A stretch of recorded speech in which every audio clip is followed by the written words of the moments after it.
Qurban Bayramı ərəfəsində xüsusi diqqət olunmalı məqamlardan biri də heyvanların kəsildiyi ərazilərdir. Kəsim yalnız heyvanın deyil, həm də ətraf mühitin insan sağlamlığının qorunmasına yönəlməlidir. Qurbanlıqlar yalnız xüsusi təşkil olunmuş, sanitariya və gigiyena tələblərinə cavab verən məntəqələrdə kəsilməlidir.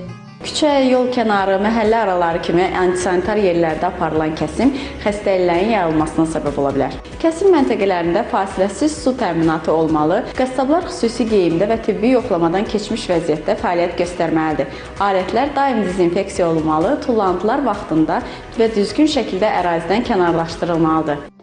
Eyni zamanda kəsilən heyvanların ətlərinin saxlandığı yerlər soyuducu avadanlıqlarla təchiz edilməlidir. Lazımi şərait və nəzarət sistemi olmadan həyata keçirilən satış və kəsimlər həm təhlükəli, həm də qanunsuz sayılır. Bundan başqa İslami qaydalara əsasən qurban kəsilərkən xırda buynuzlu, fiziki tam sağlam heyvan seçilməli və 1 yaşdan aşağı olmamalıdır.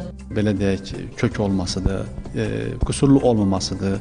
Boynuzunun qırıq olmaması, tam gözünün kör olmaması, qotur olmaması və yaxud da ayağının şikəst olmaması. Bəzi insanlar var, görürsünüz, qaz kəsir, ördək kəsir, və yaxud da fikirləşək ki, mən dovşan gedim, tutum kəsim və yaxud da ceyran kəsim. Yox, bunlar qurbana daxil olmaz. Və çalışaq ki, kəsəcəyimiz qurbanı bayram namazından sonra kəsək.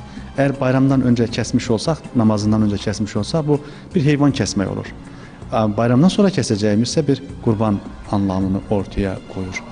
Bayram ərəfələrində heyvan kəsib qurban adı altında satılması yol verilməz hal hesab olunur. Qurban payları tərəzidə çəkilməməli, gözə yarı bölünməlidir. Aydan Əliyeva, Vahid Zalov, Çinarə Vaqif, Telesəhər.